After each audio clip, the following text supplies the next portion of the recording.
Hello student, welcome to class 6। Student, आज हम पढ़ेंगे हिंदी में चैप्टर 2 जिसका नाम है नादान दोस्त। तो आप भी जल्दी से अपनी बुक निकाल लीजिए और मेरे साथ साथ आपको भी ये चैप्टर पढ़ना है और समझना है। ठीक है स्टूडेंट। तो ये स्टोरी है दो बच्चों के बारे में। केशव के घर कार्निस के ऊपर एक चिड़िया ने अंडे दिए थे। कार्निस क्या होती है? जो हमारी दीवार होती है उस पर छोटी सी जगह उसमें से छोड़ी हुई होती है दीवार के बाहर, तो उसे क्या बोलते हैं? कार्निस बोलते हैं। केशव और उसकी बहन श्यामा दोनों बड़े ध्यान से चिड़िया को वहाँ आते जाता देखा करते थे। सवेरे दोनों आंखें मलते कार्निस के सामने पहुँच जाते और चिड़िया दोनों को वहाँ बैठा पाते। उनको देखने में दोनों बच्चों को पता नहीं क्या मज़ा मिलता था। यहाँ तक उन्हें दूध और जलेबी की शुद्ध भी नहीं रहती थी। शुद्ध मतलब होश नहीं रहती थी। दोनों के दिल में तरह तरह के सवाल उठते। कैसे सवाल उठते? तरह तरह के सवाल उठते, जैसे अंडे कितने बड़े होंगे, किस रंग के होंगे, कितने होंगे, क्या खाते होंगे, उनमें से बच्चे किस तरह निकल आएंगे, बच्चों के पर कैसे होंगे, पर यानी कि पंख, घोंसला कैसा है।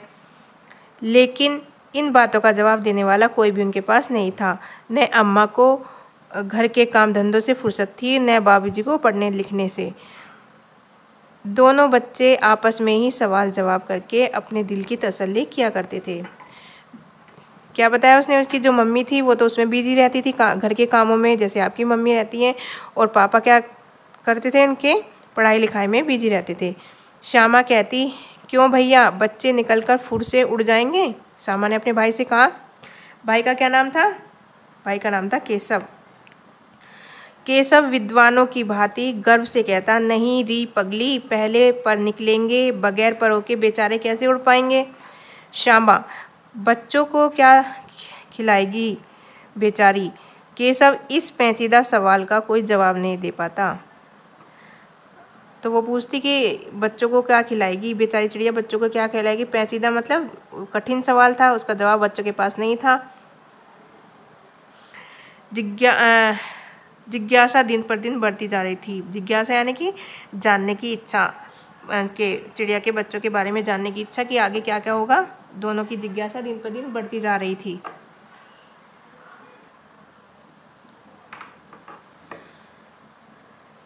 अंडों को देखने के लिए वे अधीर हो उठते थे। अधीर मतलब बेचैन उठते थे। उन्हें जानने की इच्छा हो रही थी कि आगे क्या क्या होगा इनके साथ, और अंडों को देखने के लिए वे क्या उठते थे? बेचैन उठते थे। उन्होंने अनुमान लगाया कि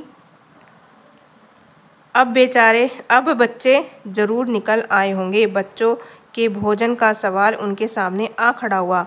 चिड़िया बेचारी इतनी दाना कहाँ से लाएगी कि सारे बच्चों का पेट भरे? गरीब बच्चे भूख के मारे चूं चूं करके मर जाएंगे। ये दोनों कौन कौन सोच रहे थे? केशव और उसकी बहन श्यामा।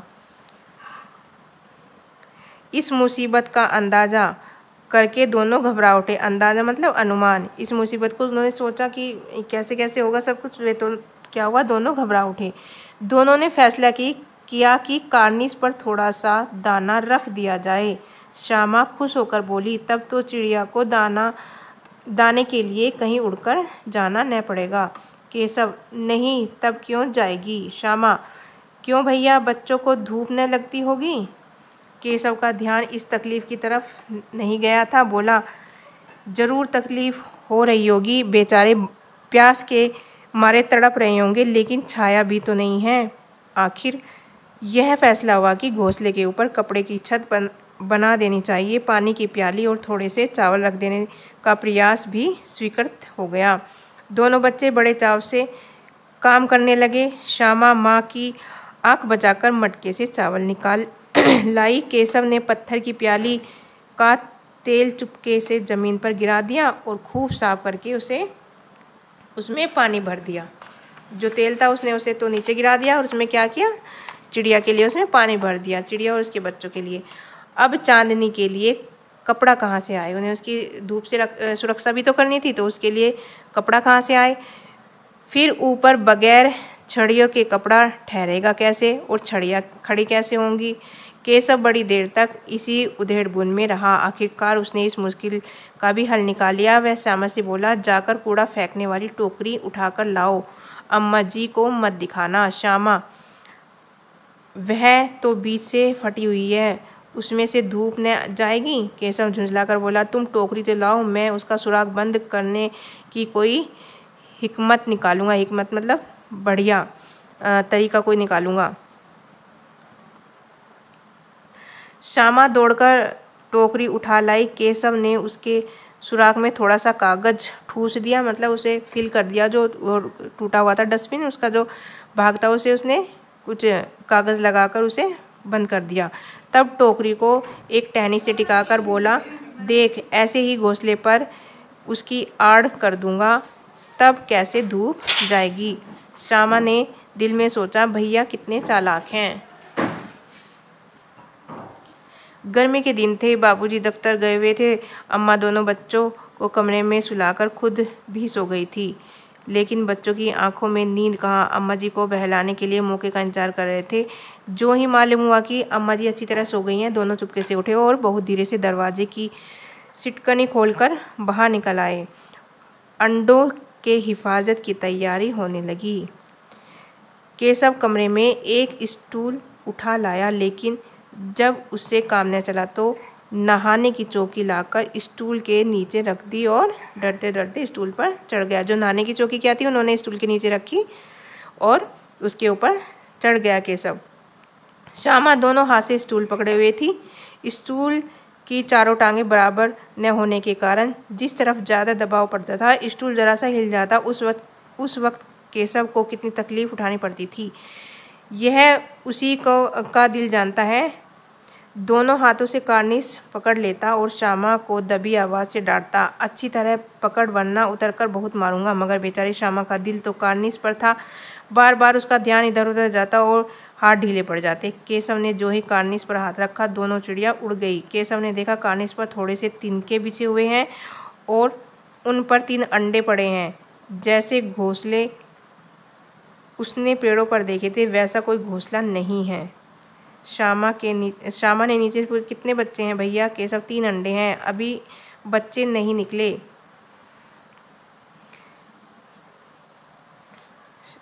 श्यामा, जरा हमें दिखा दो भैया कितने अंडे हैं। केशव बोलता है, दिखा दूंगा, पहले जरा कपड़े के चीथड़े ले आ, नीचे बिछा दूं, बेचारे अंडे तिनकों पर पड़े हैं। श्यामा दौड़कर पुरानी धोती फाड़कर एक टुकड़ा लाई। केशव ने झुककर कपड़ा ले लिया। उसकी कई तह करके उसने एक गद्दी बनाई और उसे तिनकों पर बिछाकर तीनों अंडे धीरे से उस पर रख दिए। श्यामा ने फिर कहा, हमको भी दिखा दो भैया। केशव, दिखा दूंगा, पहले जरा वह टोकरी तो दे, ऊपर छाया की इनके ऊपर अंडों के ऊपर छाया कर दूं। श्यामा ने टोकरी नीचे से थमा दी और बोली, अब तुम उतराओ, मैं भी देखूं। केशव ने टोकरी को एक टहनी से टिकाकर कहा, आओ, दाना और पानी की प्याली ले आओ, उतर जाऊं तो तुम्हें दिखा दूंगा। श्यामा प्याली और चावल भी ले आई। केशव ने टोकरी के नीचे दोनों चीज़ें रख दी और आहिस्ता मतलब धीरे से उतर गया। श्यामा ने गिड़गिड़ाकर कहा, अब हमको भी चढ़ा दो भैया। केशव, तुम गिर पड़ोगी। श्यामा, नहीं, न गिरूंगी भैया, तुम नीचे से पकड़े रहना। केशव, न भैया, कहीं तुम गिरा गई तो अम्मा तो मेरी चटनी ही बना डालेगी, कहेगी कि तुमने ही चढ़ाया था। क्या करेगी देखकर, अब अंडे बड़े आराम से हैं, जब बच्चे निकलेंगे तो उन्हें पालेंगे। दोनों चिड़िया बार बार कार्निश पर आती थी और बगैर बैठे ही उड़ जाती थी। केशव ने सोचा, हम लोगों के डर से नहीं बैठती। स्टूल उठाकर कमरे में रख आया, चौकी जहाँ रखी थी वहीं रख दी। उसे लगा कि चिड़िया हमारे डर की वजह से नहीं आ रही हैं, तो उसने सारा सामान वहाँ से हटा दिया। श्यामा ने आंखों में आंसू भरकर कहा, तुमने मुझे नहीं दिखाया, मैं अम्मा जी से कह दूंगी। केशव, अम्मा जी से कहेगी तो मारूंगा, कह देता हूँ। श्यामा, तो तुमने मुझे दिखाया क्यों नहीं। केशव, और गिर पड़ती तो 4 सिर न हो जाते।